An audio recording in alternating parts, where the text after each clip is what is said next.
नई शिक्षा नीति यानी न्यू एजुकेशन पॉलिसी। शिक्षा नीति का मतलब ये समझिए कि कब तक स्कूलों में पढ़ना है, ग्रेजुएशन कितने साल का होगा, बोर्ड की परीक्षाएं कौन सी क्लास में होंगी, इस तरह के नियम तय करने वाली नीति।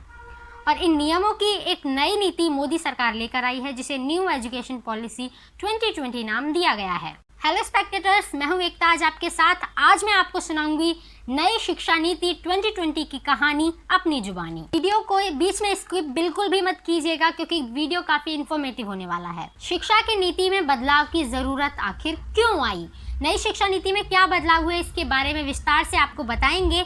लेकिन इसे लाने की ज़रूरत क्यों पड़ी, अभी वाले सिस्टम में क्या खराबी थी, इसके पीछे दलील है कि बदलते वक्त की ज़रूरतों को पूरा करने के लिए, शिक्षा की गुणवत्ता बढ़ाने के लिए, इनोवेशन और रिसर्च को बढ़ावा देने और देश को ज्ञान का सुपर पावर बनाने के लिए नई शिक्षा नीति की ज़रूरत है। अभी देश में जो शिक्षा नीति चल रही है उसे 1986 में राजीव गांधी सरकार के दौरान लागू किया गया था और उसके बाद 1992 में इसमें थोड़ा सा बदलाव किया गया था, लेकिन वो सिस्टम अब मोदी सरकार पूरी तरह से बदल देगी। क्या क्या बदलेगा, नई शिक्षा नीति 2020 लागू होने के बाद क्या बदलाव आएगा, उसकी मोटी मोटी बातें आपको लाइन से बताते हैं। पहले बात करते हैं उच्च शिक्षा के बदलावों की। उच्च शिक्षा मतलब 12वीं के बाद की कॉलेज यूनिवर्सिटीज़ की पढ़ाई।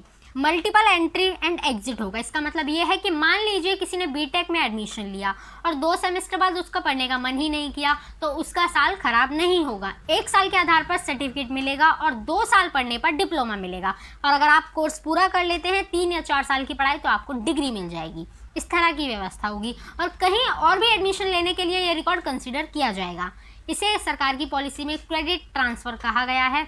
आपने कोर्स पूरा नहीं किया लेकिन जितना भी किया है उसका क्रेडिट आपको पूरा मिलेगा। ग्रेजुएशन, अभी बीए बीएससी जैसे ग्रेजुएशन कोर्स 3 साल के होते हैं। अब नई वाली पॉलिसी में तो 2 तरह के विकल्प हैं। जो नौकरी के लिहाज से पढ़ रहे हैं उनके लिए 3 साल का ग्रेजुएशन और जो रिसर्च में जाना चाहते हैं यानी पीएचडी करना चाहते हैं उनके लिए 4 साल का ग्रेजुएशन, फिर 1 साल पोस्ट ग्रेजुएशन और पीएचडी।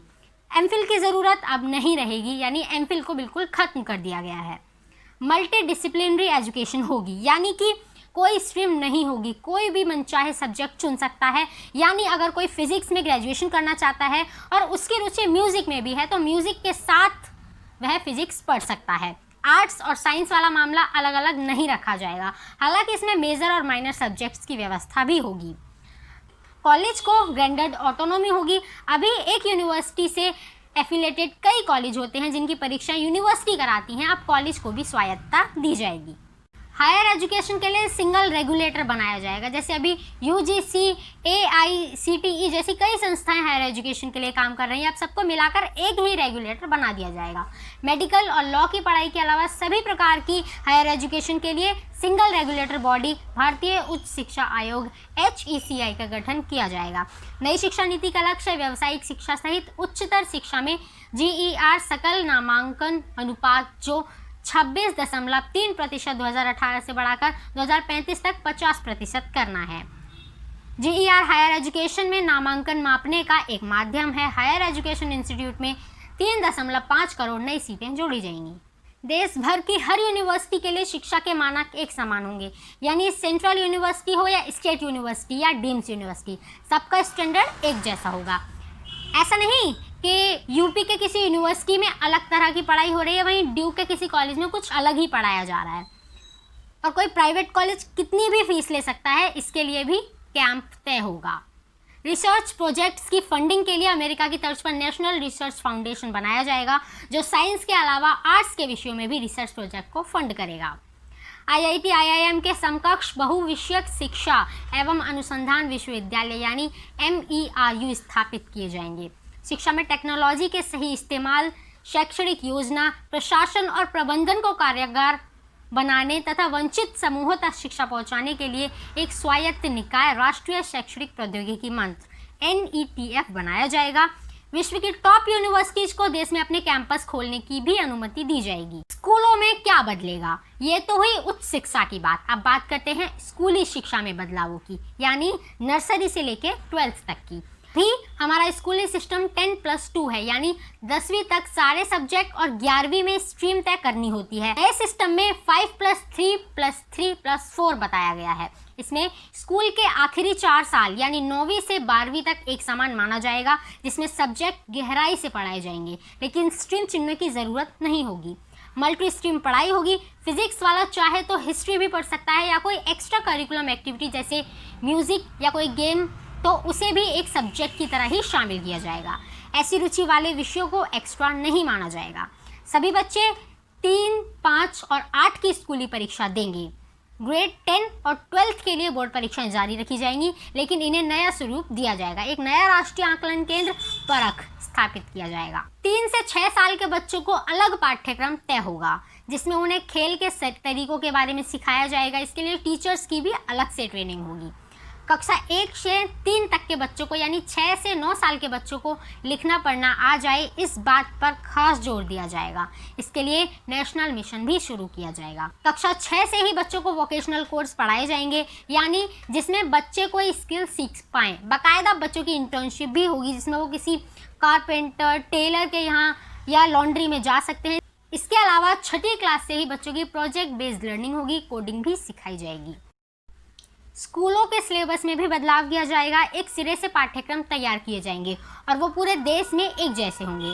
जोर इस पर दिया जाएगा कि कम से कम 5वीं क्लास के बच्चों को उनकी मातृभाषा या क्षेत्रीय भाषा में पढ़ाया जा सके। किसी भी विद्यार्थी पर कोई भी भाषा नहीं थोपी जाएगी। भारतीय पारंपरिक भाषाएं और साहित्य भी विकल्प के रूप में उपलब्ध होंगे।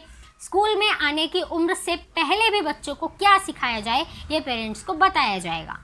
प्री स्कूल के माध्यम से माध्यमिक स्तर तक सबके लिए एक समान पहुंच सुनिश्चित करने पर जोर दिया जाएगा। स्कूल छोड़ चुके बच्चों को फिर से मुख्य धारा में शामिल करने के लिए स्कूल के इंफ्रास्ट्रक्चर का विकास किया जाएगा। साथ ही एक शिक्षा केंद्र की स्थापना भी की जाएगी। नई शिक्षा नीति 2020 के तहत स्कूल से दूर रह रहे लगभग 2 करोड़ बच्चों को मुख्य धारा में वापस लाने का लक्ष्य है।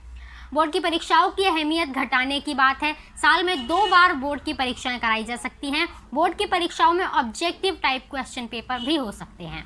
बच्चों के रिपोर्ट कार्ड में मूल्यांकन सिर्फ टीचर ही नहीं कर पाएंगे। एक कॉलम में बच्चा खुद मूल्यांकन करेगा और एक में उसके सहपाठी उसका मूल्यांकन करेंगे। स्कूल के बाद कॉलेज में दाखिले के लिए कॉमन एंट्रेंस एग्जाम होंगे। इसके बिना नेशनल असेसमेंट सेंटर बनाए जाने की भी बात कही है। जब स्कूल से बच्चा निकलेगा तो हर बच्चे के पास एक वोकेशनल स्किल होगी।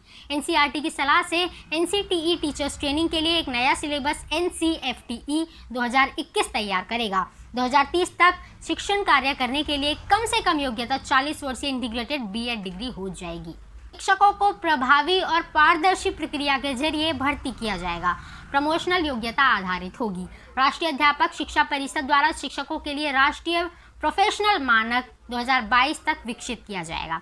इस नीति के जरिए 2030 तक 100% युवा और प्रौढ़ साक्षरता के लक्ष्य को प्राप्त कर चुके होंगे। नई शिक्षा नीति की मोटी मोटी बातें यही हैं। अब ये तो बहुत आदर्श स्थिति लगती है, लेकिन हमारे सरकारी स्कूलों की हालत हम सब जानते ही हैं। खुद सरकार के आंकड़े कहते हैं कि लगभग हर प्रदेश में स्कूल में शिक्षकों की कमी है या फिर कहीं कहीं स्कूल की बिल्डिंग भी नहीं है। इसमें सुधार के लिए सरकार ने शिक्षा पर खर्च बढ़ाने का भी ऐलान किया है।